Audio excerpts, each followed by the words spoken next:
Bienvenidos todos, estamos el día de hoy con Edmundo Pasoldán, él es el invitado del día en este último edición final del Club de Lectura Páginas de Espuma.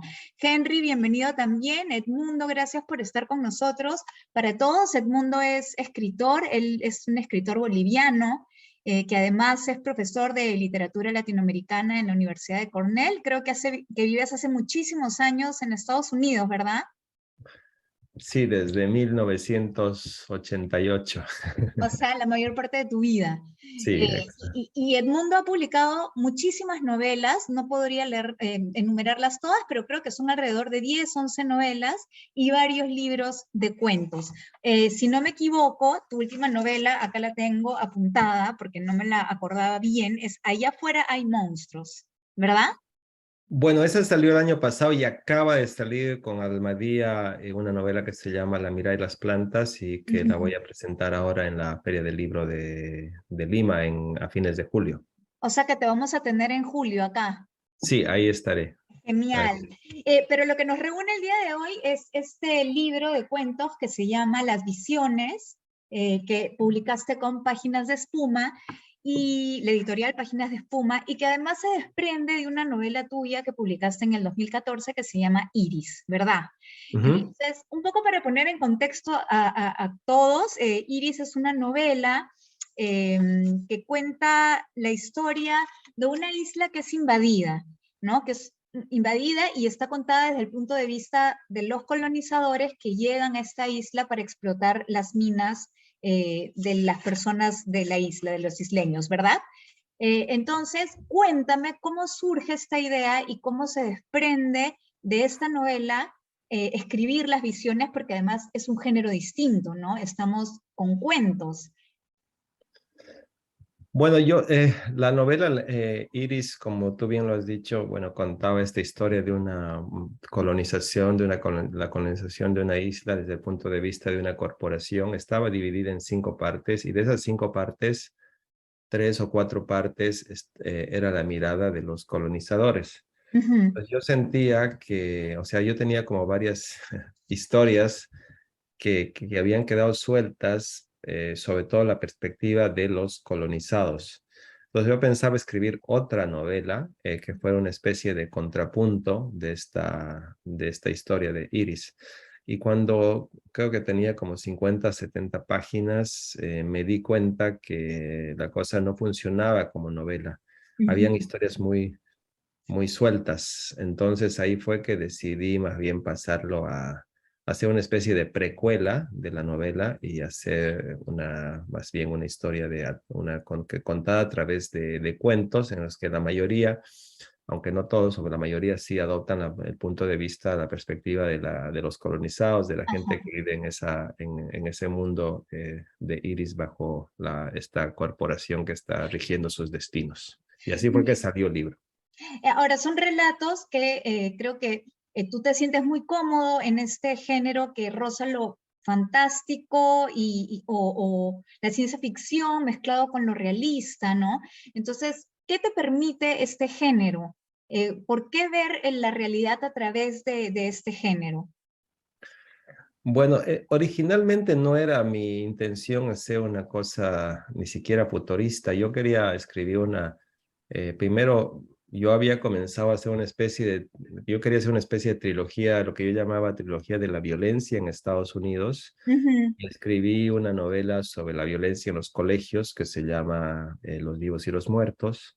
Escribí una novela sobre la violencia en la frontera, la inmigración, que se llama Al Norte. Y la tercera iba a ser una novela sobre la violencia imperial, ¿no? Estaba ambientada, mezclaba cuestiones que tenían que ver con lo que estaba pasando en Irak y Afganistán. Solamente que como en esos momentos era tan abrumadora la cantidad de noticias que salían sobre Irán y Afganistán, un amigo fue que bromeando me sugirió que ambientar esa novela en Marte en vez de ambientarla en Irak o Afganistán. Y ahí fue que se me ocurrió desplazar la historia a un lugar. Dije, bueno, obviamente no va a ser Marte, pero voy a crear un lugar que se llame Iris para mantener la fuerza original de esta historia de la violencia imperial desplazada a un mundo futurista, pero al desplazarlo, lo que pasó fue que ya se salió del espacio, más específicamente de la colonización norteamericana en Afganistán e Irak, y me permitió más bien hablar con mayor soltura de toda la experiencia traumática de la colonización en el continente americano, ¿no? Entonces eso fue lo que me dio, digamos, me permitió el género de medio de futurista o fantástico de poder meter claves de nuestra propia historia traumática de manera mucho más libre.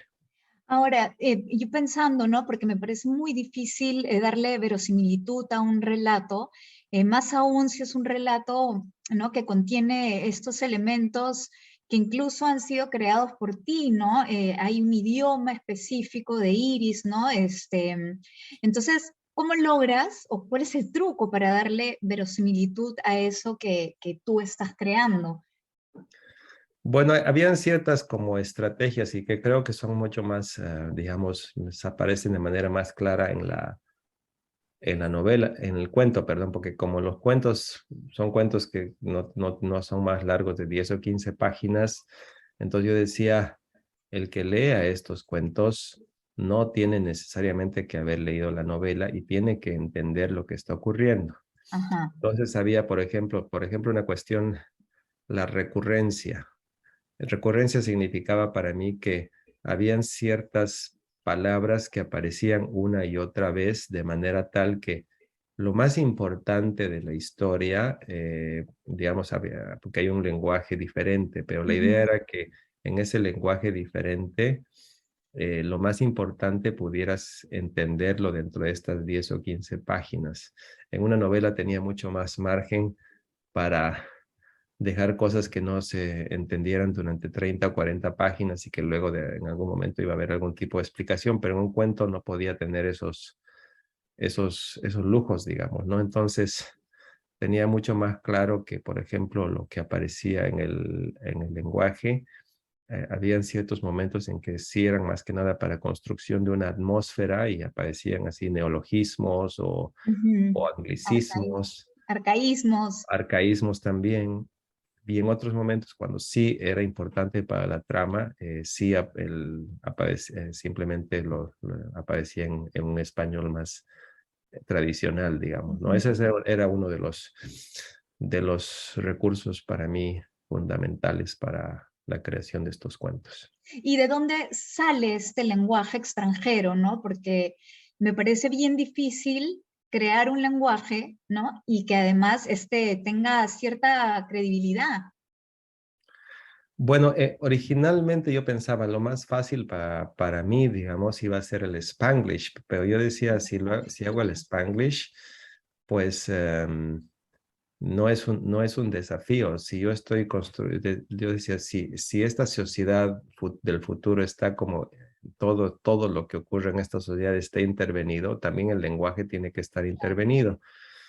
Y yo decía que la forma en que utilizamos el lenguaje, que no es lineal, que muchas veces recuperamos palabras antiguas, otras veces utilizamos palabras del inglés, pero también pensaba, quizás si en el futuro va a haber mayor presencia del imperio chino en nuestras vidas, así como hace un siglo hubo mucha influencia del francés en nuestra cultura, pues tenía que haber también palabras del chino que aparecieran en este lenguaje y también palabras del quechua que son importantes para la cultura en Bolivia, ¿no? Y entonces así poco a poco fui armando esta especie de lengua políglota que tenía que ver con el hecho de que mucha gente que llega a Iris también son como trabajadores que vienen de diferentes lugares a estar ahí a trabajar para la corporación.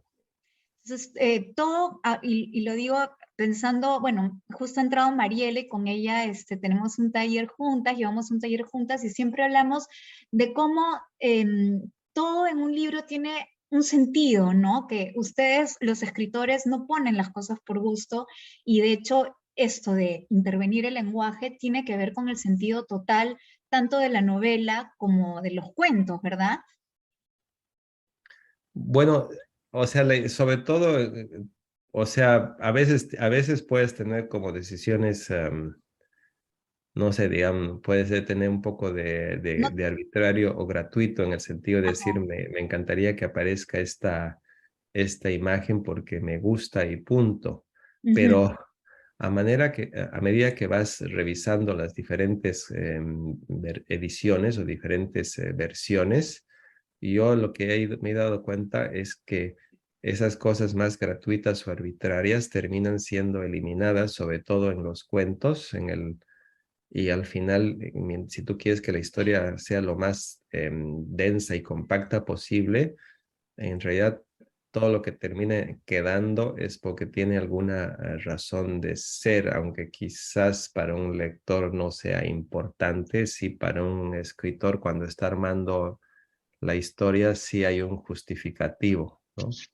quizás las decisiones menos deliberadas, las que surgen del inconsciente, de repente son las que terminan adquiriendo mayor relevancia. No sé, o sea, no sé porque no soy escritora, pero te lo pregunto, porque siempre me ha dado esa como curiosidad saber si el lugar de donde surge la escritura es quizás el mismo lugar de donde surgen los sueños, ¿no? No lo sé. Bueno, justo hace poco leí una entrevista a César Aira que decía que le preguntaban cómo hacía para planear sus novelas y él decía que él no planeaba la novela, sus novelas, que más bien era que cuando estaba escribiendo, con esta cuestión motora, digamos, del movimiento de la mano Ujú, conectado al trabajo de la imaginación, era que iban apareciendo las ideas y se iban encabalgando las imágenes disparatadas de su ficción. Entonces, lo que sí pasa es que eso, como tú dices, salen de algún lado del inconsciente, muchas cosas que ni tú misma te das cuenta cuando estás escribiendo, pero nunca es del todo, ese impulso nunca es del todo irracional, porque luego en las siguientes versiones muchas veces parte de la historia es que tú también estás tratando de entender qué es lo que quieres contar. Y ujú, ahí viene el otro trabajo por el cual hay una especie de concesión o acuerdos entre el lado más lógico de tu cerebro y el lado más irracional del que ha salido esa fuerza, digamos, imaginativa ujú. del principio, para que poco a poco, a medida que vayan surgiendo las diferentes versiones, pues el cuento vaya adquiriendo cierta forma más orgánica.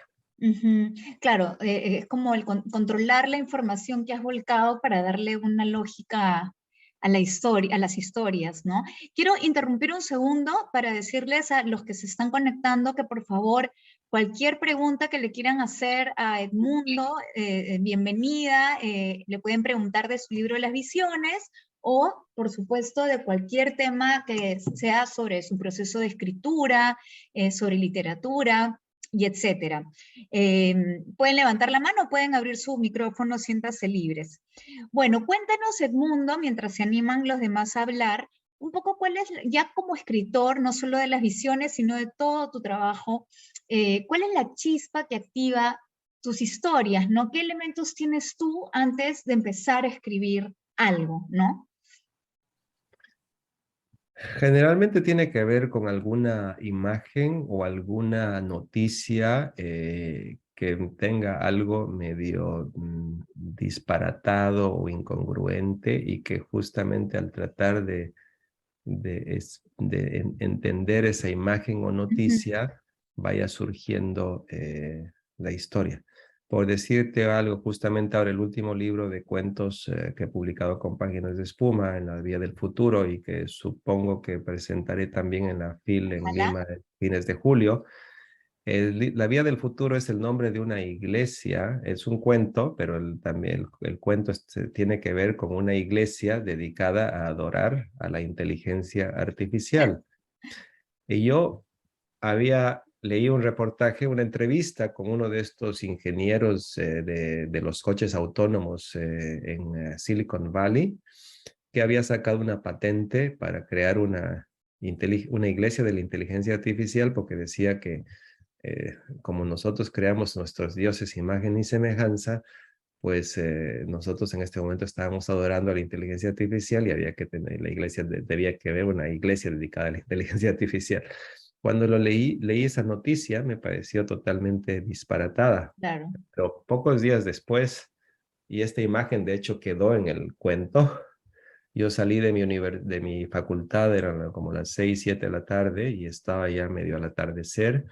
Las luces se iban encendiendo en el campus y al pasar por la Facultad de Ciencias de la Computación, ahí en el primer piso, hay como un laboratorio, como una pecera grande que lo ves desde afuera con las ventanas amplias, hay como unas 100 computadoras y ves a los chicos trabajando. Y yo al pasar vi ese laboratorio y las luces encendidas y estaba muy lleno el laboratorio. Y de pronto vi un montón de chicos en esta casi como, ¿no? Como cuando te inclinas para trabajar en la computadora, porque estaban trabajando frente a las computadoras. Y claro, desde afuera sí me dio la sensación de que era como parecía que estuvieran en una iglesia, hincados, rezándole a un Dios que en este caso estaba metido en sus computadoras. Y dije, claro, entonces esa idea disparatada de que había leído de la iglesia de la inteligencia artificial, con esa imagen de estos chicos casi como arrodillados rezándole a la computadora, dije, pues es cierto, hay una iglesia ya que no nos hemos dado cuenta, pero ya ha ocurrido la transformación y hay una iglesia dedicada a la inteligencia artificial. Y ahí fue que se hace el Big Bang y dije, aquí hay un cuento. Entonces voy a escribir un cuento literal de un proyecto de un loco que decide, un loco no tan loco que decide crear una iglesia de la inteligencia artificial. Y ese es el primer cuento que da origen al libro. Más o menos de ahí sale del intento de que lo que generalmente a mí, por ejemplo, cuando, eh, digamos, nosotros tendemos a naturalizar, nuestro cerebro tiende a naturalizar lo que ocurre en nuestro alrededor para que no vivamos dentro de sobresaltos, pero todo el tiempo estamos viendo cosas raras. Entonces, lo que hago yo como escritor es más o menos tener una especie de alarma de que de pronto cuando aparezcan estas imágenes o noticias no tan naturales, no tan raras, inmediatamente digo, aquí hay la posibilidad de escribir un cuento. Sí, porque, bueno, como tú dices, naturalizar, también puedo usaría yo también la palabra normalizar, ¿no? Que ya nada nos sorprende, es como ya nuestra capacidad de estar atentos a las cosas extrañas de la vida ya no son tan extrañas, ¿verdad? Y justo Juan Carlos Herboso ha puesto en el chat esta pregunta, ¿cómo te ayuda la ciencia ficción para narrar esta realidad que a veces pasa desapercibida, ¿no? Bueno, lo que pasa para mí, y eso es, digamos, esto es sobre todo con este último libro, La Vía del Futuro, más que con las visiones, la ciencia ficción desde hace más o menos 100 años, desde que Karel Capek creó la palabra o el concepto robot, o incluso antes con cuentos con autómatas que aparecen en el siglo XIX, que hay también en textos de Julio Verne. Eh, digamos que la ciencia ficción como género o subgénero tiene una larga tradición de narrar el encuentro, el conflicto, el diálogo, el choque entre el ser humano y las Y máquinas. ujú. Entonces, o las nuevas tecnologías, digamos.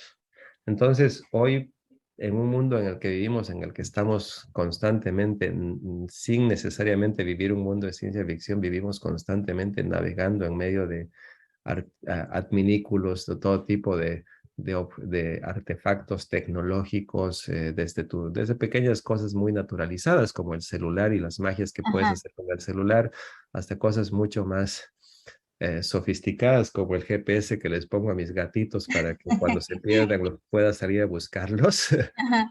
Entonces, como vivimos rodeados de tecnología, entonces inmediatamente yo pienso que la ciencia ficción, o sea, el trabajo con la ciencia ficción me ha dado recursos para tratar de entender lo que está ocurriendo en torno digamos, en cuanto a mi entorno, en cuanto a esta relación tan cada vez más intensa que tenemos con las nuevas tecnologías o con las máquinas. Entonces, no necesito crear un cuento ambientado en el futuro, digamos, un cuento de ciencia ficción, para sentir que la ciencia ficción me puede dar ciertas claves o ciertas pistas para entender el presente. Entonces, muchas veces lo que hago es tratar de narrar el presente desde la ciencia ficción. Ujú. A veces digo, estos últimos cuentos, por ejemplo, La Vía del Futuro, como dijo alguien, son como cuentos de un futuro que va a ocurrir dentro de 5 minutos. No son, Así es. donde las visiones pueden ser cuentos un futuro más lejano, Ujú.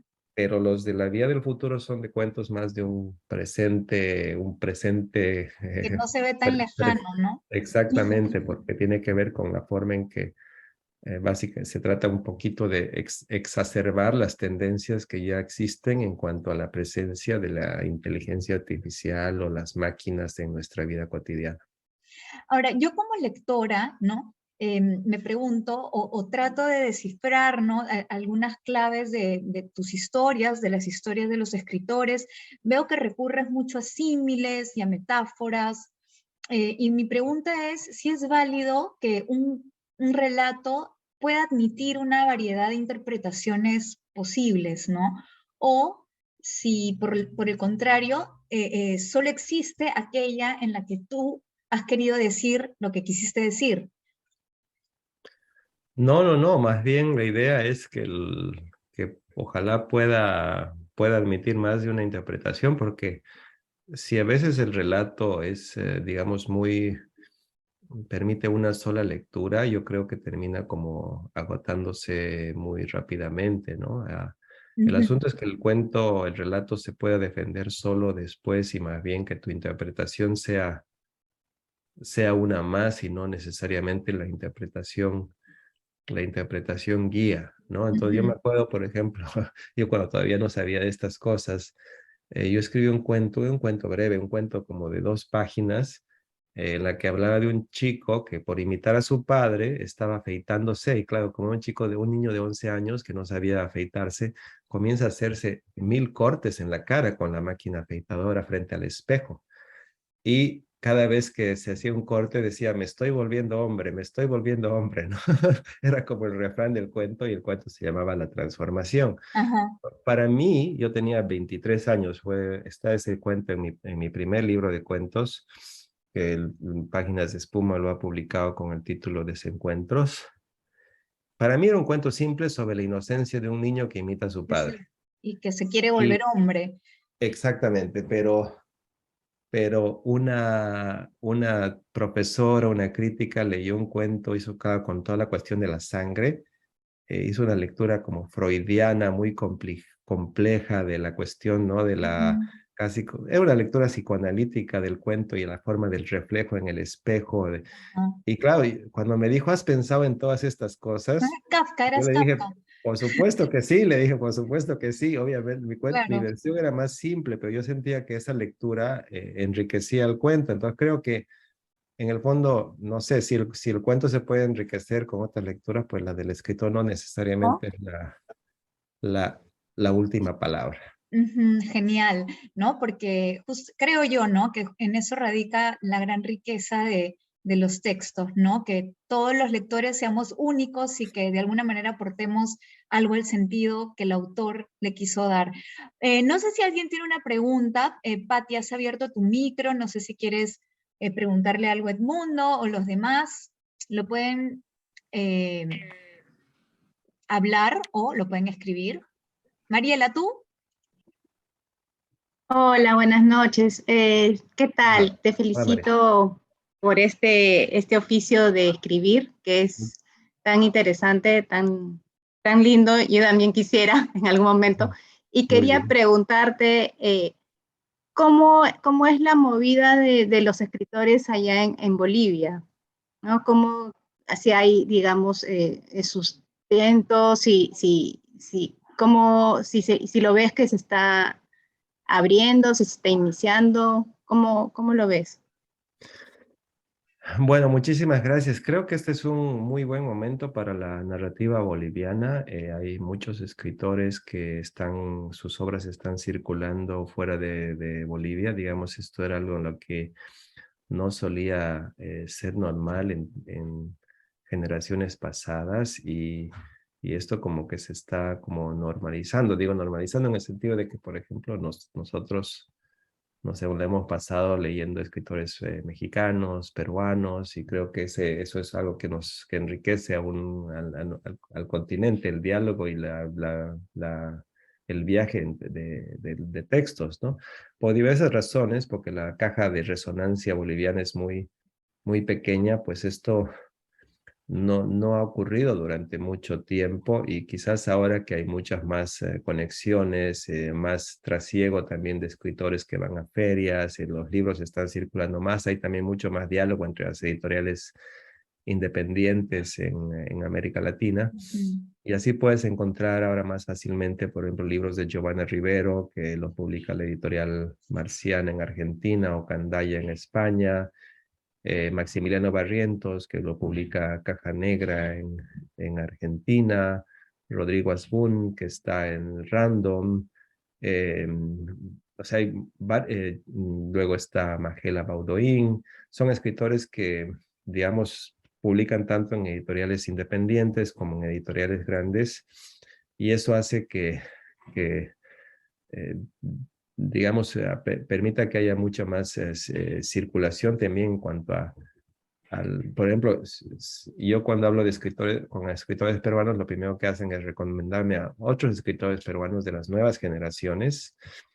Y eso es lo que está pasando ahora, digamos que, por ejemplo, de la nueva generación, Gabriel Mamani, que es un chico muy bueno que va a publicar ahora, acaba de publicar su novela en Argentina y va a salir en España en febrero.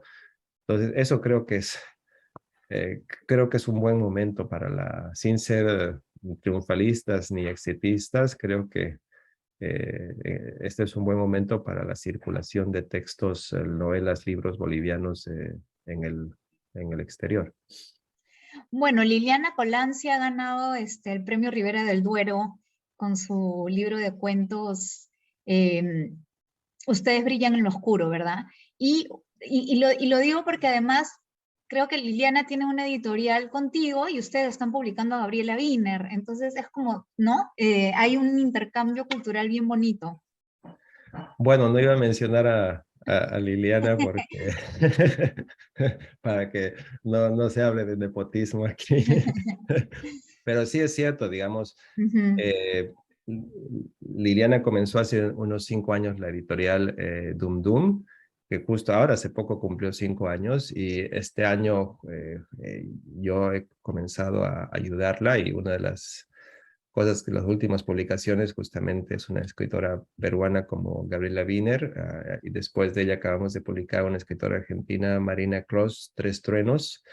Entonces, es también parte de este circuito de editoriales independientes que pueden como encontrarse en diferentes librerías. De hecho, así como de estos contrabando hormiga, justo ahora tenemos pedidos de un par de librerías peruanas que vamos a llevar en nuestra maleta a la Feria del Libro en Lima, y eso a mí me parece como de las cosas más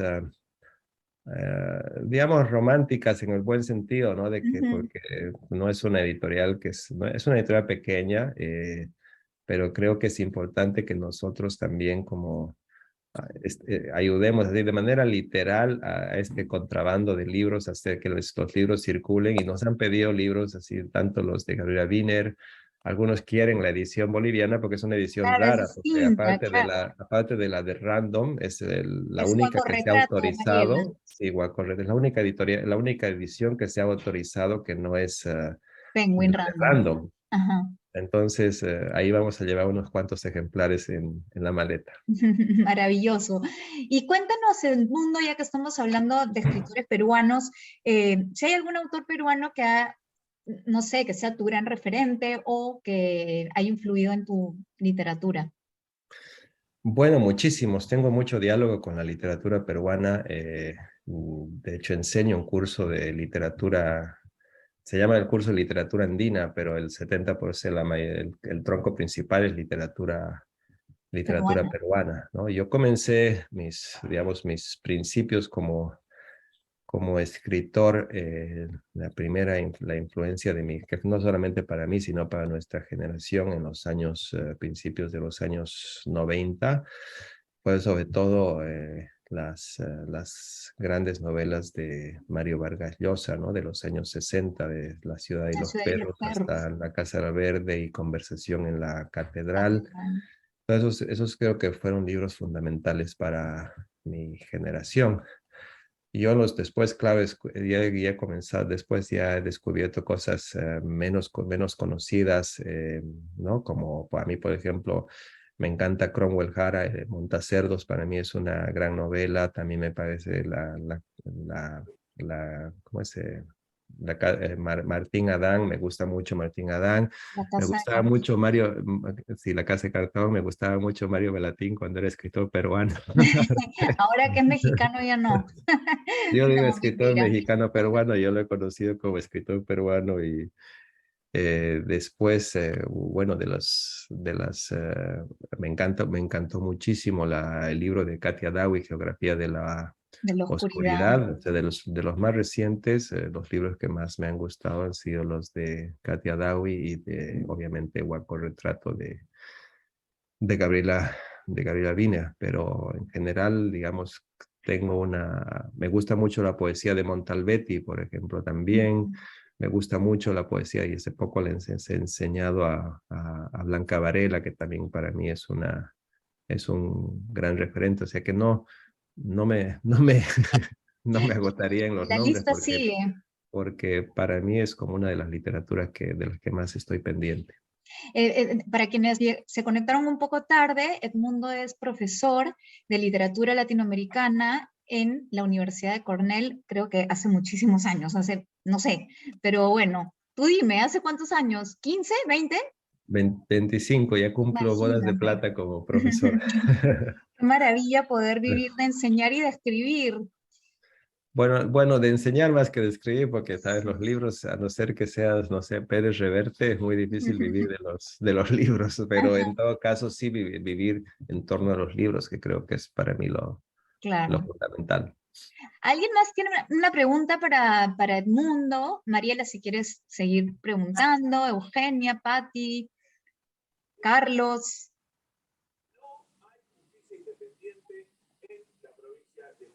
Eugenia, ¿tú has abierto tu micrófono? ¿Quieres participar?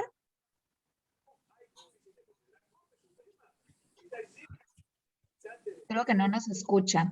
Bueno, también para los que recién se están conectando, los que recién se han conectado, estábamos comentando que Las Visiones, el cuentario del cual, para el que teníamos que haber leído hoy los cuentos, se desprende de una novela que Edmundo escribió y que publicó en el 2014 que se llama Iris. Entonces, yo quería preguntarte cómo debe enfrentar las visiones un lector como yo, por ejemplo, que no he leído Iris. Bueno, de hecho, yo tenía ahí como tres desafíos. Digamos, uno, decía, ¿qué pasa si uno de estos cuentos aparece en una revista y sin un antecedente previo? Entonces, el cuento tiene que funcionar, o sea, leyéndose solo. Ujú. Ahora, si lo lees en conjunto con los otros cuentos del libro, digamos que tu lectura puede enriquecerse, Ajá, pero el cuento tiene que funcionar solo. Y el tercer nivel es que si lo lees habiendo leído Iris, obviamente el mundo se sigue enriqueciendo. O claro. sea, como esos eran como tres niveles, pero yo tenía en mi desafío consciente de que el cuento debía funcionar si, si un lector lo encontraba solo en una antología de cuentos, como de hecho Ujú. algunos cuentos han aparecido en antologías, entonces ni no a nadie ahí, no hay ningún tipo de explicación, ni nota al Así pie de es. página que diga esto pertenece a... Y de hecho algunos cuentos que tenía aparte no entraron al libro porque sentía que no funcionaban sin algún Estas, tipo de explicación. Entonces, de modo que yo diría que, que, que la que te mejor entregues, manera es no, como una lectura salvaje, ¿no? claro. Sin ningún tipo ni de prejuicio ni de antecedente. Yo he intentado que en cada cuento lo que sea fundamental para que se entienda dentro del cuento aparezca ahí en 3 o 4 líneas, de manera así como subrepticia, toda la información que necesitas para enterarte de qué es lo que está pasando en el cuento. O sea, yo te podría dar incluso las líneas globales de cuento de la novela, que como tú dices, es una historia en la que hay una corporación que explota a la Invade. gente en una isla llamada Iris, y es el choque entre los Los colonizadores y los colonizados, así colonizados. es. Pero, pero a partir de ahí ya, digamos, el primer cuento tenía que ver con un juez. El cuento que se llama precisamente Las Visiones, que fue el origen del libro.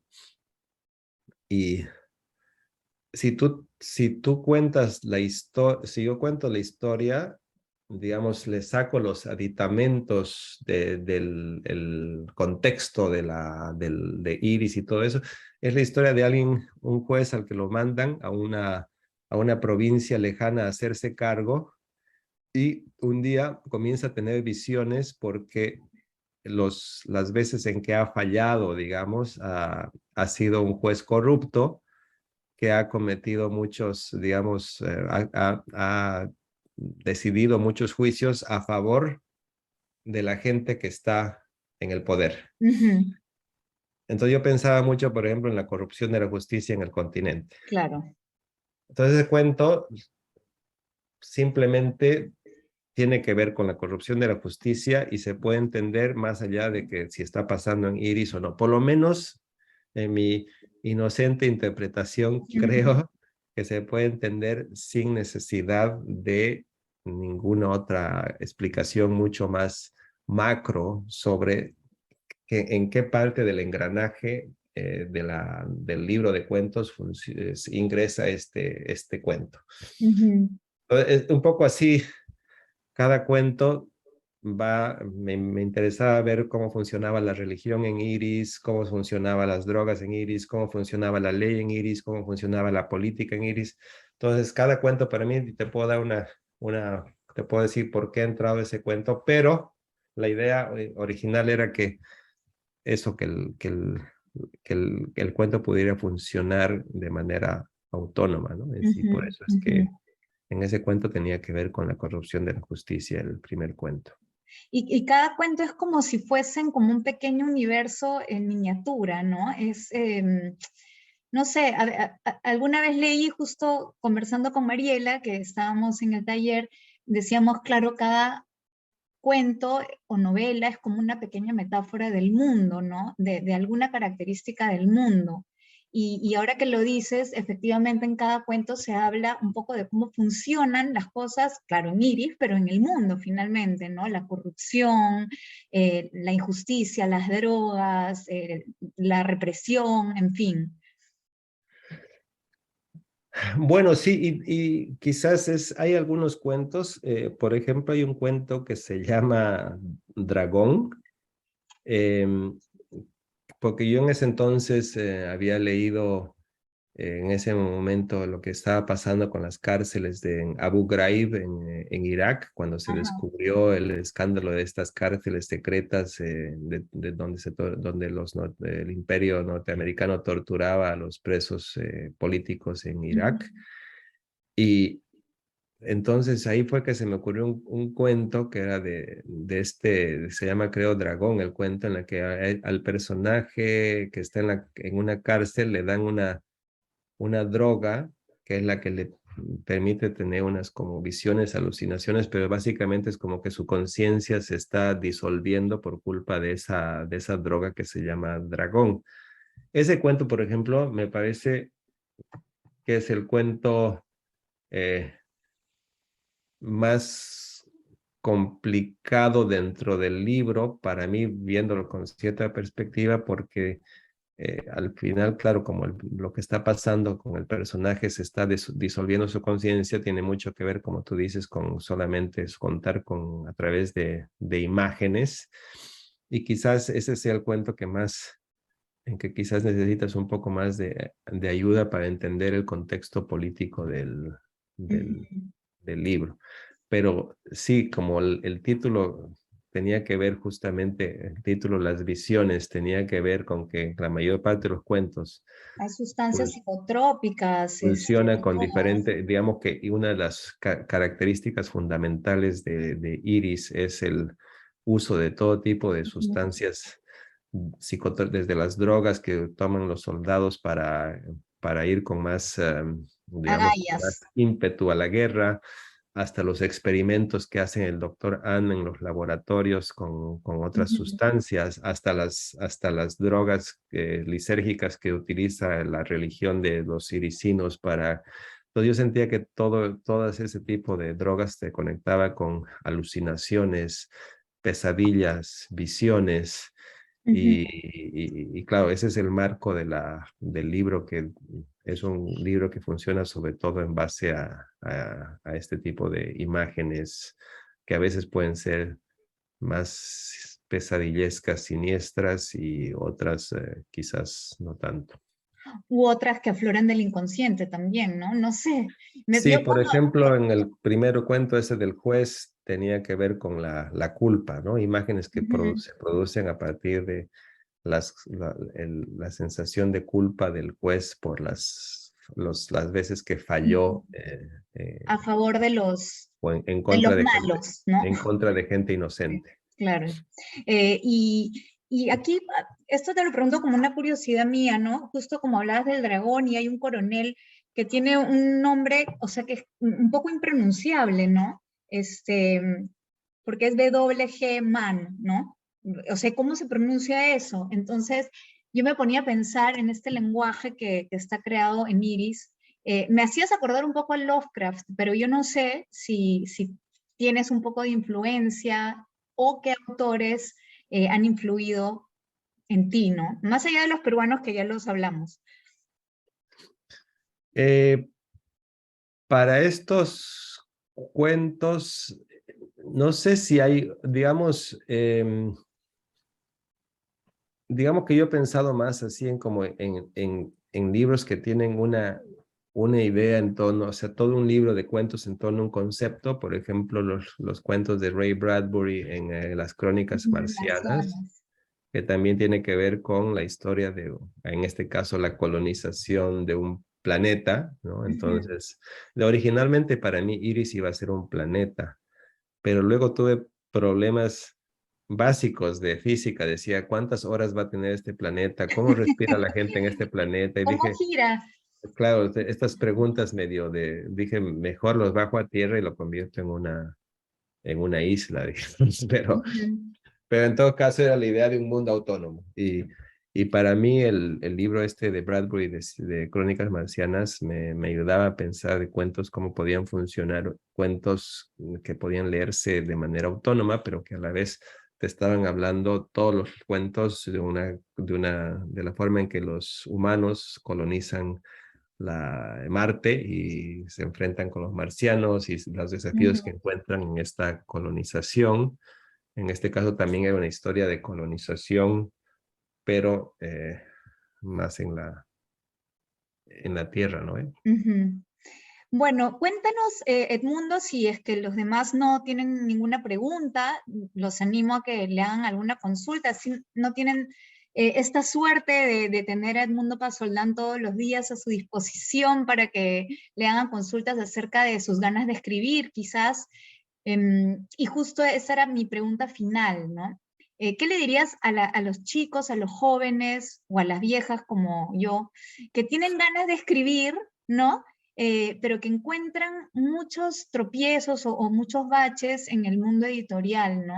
A veces uno tiene la sensación de que hay un pequeño círculo, hay una pequeña argolla y que de ahí no se mueve nadie y que son pocos los que van a ser leídos, pocos los manuscritos que van a ser leídos, ¿no? Bueno, yo soy más bien de los que son optimistas. Es cierto que cuando yo comencé, si tenía, digamos, si tenía un problema o sufría por algo, era justamente encontrar gente que me leyera, Ujú. ¿no? Que es lo que más le cuesta a alguien que está comenzando, que como hay tantos manuscritos circulando, pues Ujú. hay muy poca gente que tiene tiempo Así para, es. para ti.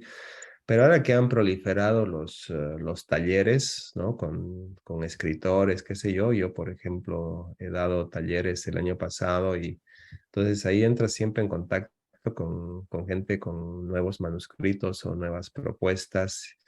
Y mi sugerencia en este caso sería, pues, lo primero es tratar de armar, bueno, me parece que un club de libros es una buena posibilidad para tener gente que luego, aunque una vez que se apague el Zoom, yo digo siempre, ¿no? Lo más importante en este momento es encontrar gente con la que te puedes intercambiar manuscritos y intercambiar sugerencias o consejos cuando estás leyendo. Entonces, si arman un grupo, siempre de ese grupo va a haber gente con la que puedes conectar y con la que luego puedes comenzar a trabajar y leer manuscritos.